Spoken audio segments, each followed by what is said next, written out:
Sebuah pengalaman yang tidak terlupakan di Milan. Ada apa? Simak paparannya. Assalamualaikum. Pagi ini perjalanan dilanjutkan dari stasiun kereta Venezia Santa Lucia di Venice ke stasiun Milano Centrale di Milan. Jaraknya sekitar 250 km dengan naik kereta seharga 49 euro, ditempuh dalam waktu sekitar 2 jam 30 menit. Kami beli tiket kemarin dan memilih perjalanan yang jam 11.48. Tiene sentido porque es la única vez, mami. Pero una puerta nueva, no han puesto todavía.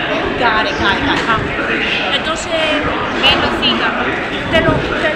Ellos ponen el andén unos 15 minutos.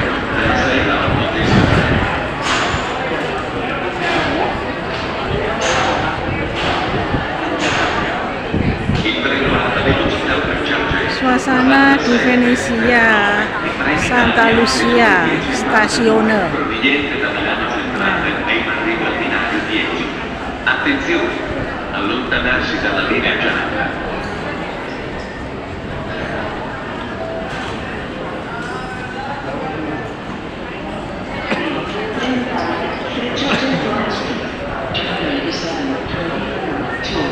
Sekarang jam 10.45 waktu Venezia. Suhu udara saat ini 16 derajat Celcius, sejuk. Bulan September ini merupakan masa transisi dari akhir musim panas ke musim gugur. Kalau di Milan lebih dingin, yaitu 14 derajat Celcius. Di Roma 13 derajat Celcius. Terpampang larangan merokok dan waspadai kejahatan pencopet. Infonya ada modus operandi pengalihan isu. Jadi copet di Venice ini sering bekerja berkelompok dengan taktik menabrak korban secara tidak sengaja atau berpura-pura menawarkan bantuan mengangkat koper di tangga stasiun. Alhamdulillah jam 11.30 kami sampai di lorong gerbong untuk keberangkatan kereta menuju ke Milan. Begitu kereta datang kami langsung masuk dan ini adalah penampilan di dalam kereta. Meski banyak yang kosong, tapi kereta tetap melaju sesuai dengan jam yang ditetapkan.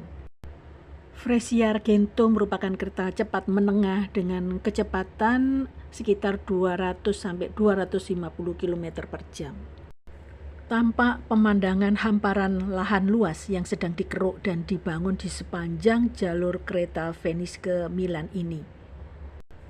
Infonya sih, ini merupakan proyek raksasa pembangunan jalur kereta cepat baru yang katanya bernilai miliaran euro yang didanai oleh rencana pemulihan ekonomi di Uni Eropa pasca pandemi.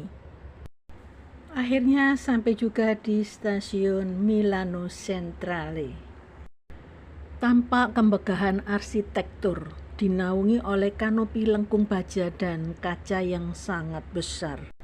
Infonya, struktur atap pelindung ini membentang menutupi 24 peron jalur kereta. Luas total atap kaca ini mencapai sekitar 66.500 meter persegi, yang menjadikannya salah satu rekayasa struktur atap kereta terbesar di Italia. Saat ini jam 14.30 menit. Tampak keramaian hiruk pikuk dari penumpang yang lalu lalang. Melewati gerbong yang akan kembali ke Venezia jam 14.45. Sebuah keniscayaan kalau pergi backpacker. Ini contohnya, harus siap naik turun tangga bila tidak ada eskalator atau lift. Kami akan menuju ke Hotel B&B La Bergamina 26 Milan yang letaknya dekat dari metro. Singkat cerita, akhirnya sampai juga di hotel yang dituju. Ini satu-satunya hotel yang tidak menerima pembayaran via kartu atau pembayaran di awal. Dia hanya menerima pembayaran saat tiba di lokasi. Begitu buka pintu, ternyata lobinya ada di lantai atas dan harus naik tangga ini.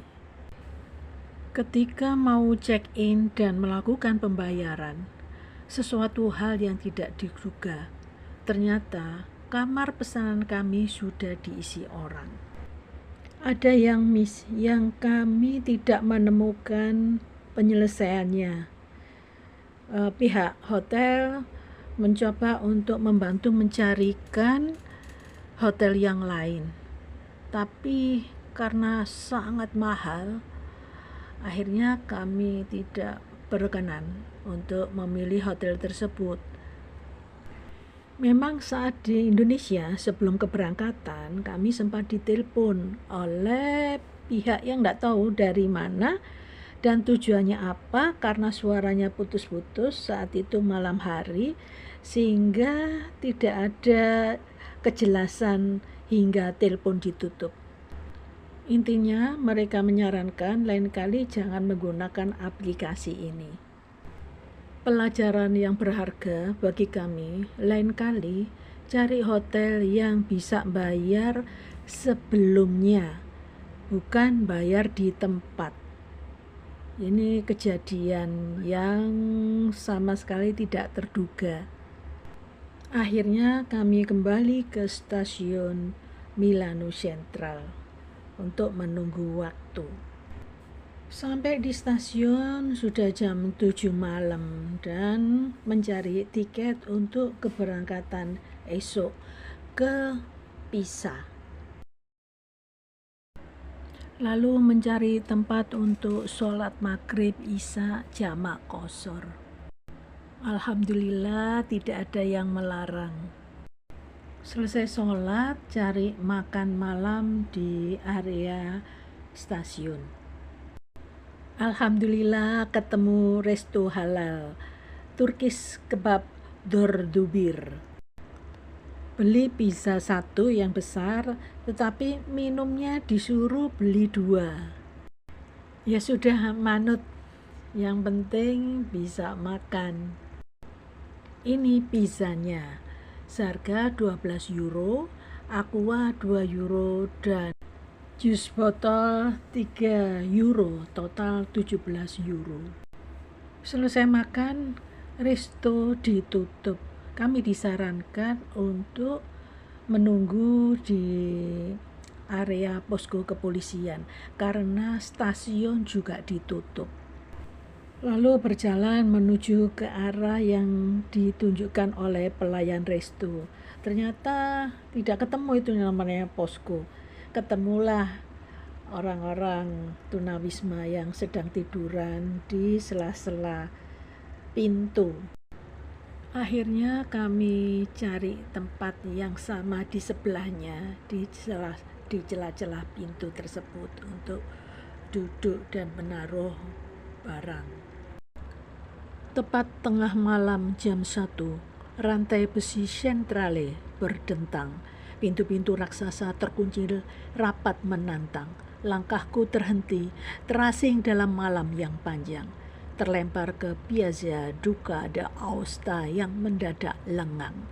Alun-alun yang luas kini membentang bagai lautan sepi. Angin malam September merayap bebas, dingin menusuk hati. Tak ada lagi hiruk-pikuk kota, tak ada lagi hilir mudik kaki. Hanya megahnya beton yang menjelma sunyi, mati, dan ngeri.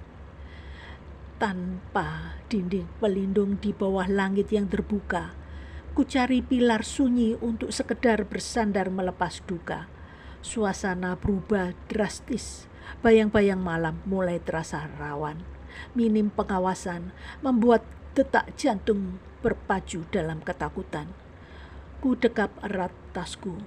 Mata terjaga menatap sudut-sudut kelam, bertahan di atas ubin dingin, tenggelam dalam cemasnya malam, menghitung waktu yang melambat, menahan gigil dan rasa sepi, menanti fajar jam 4, saat pintu stasiun menyelamatkanku kembali.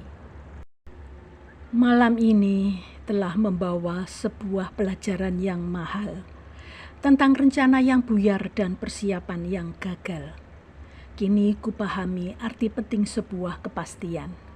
Memesan kamar, cari hotel yang bisa langsung selesai dengan pembayaran.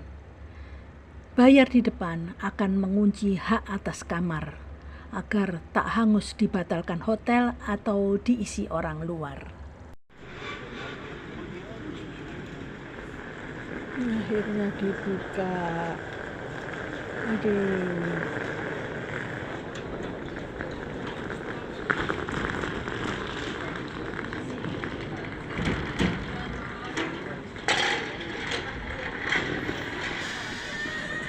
Jam berapa ini?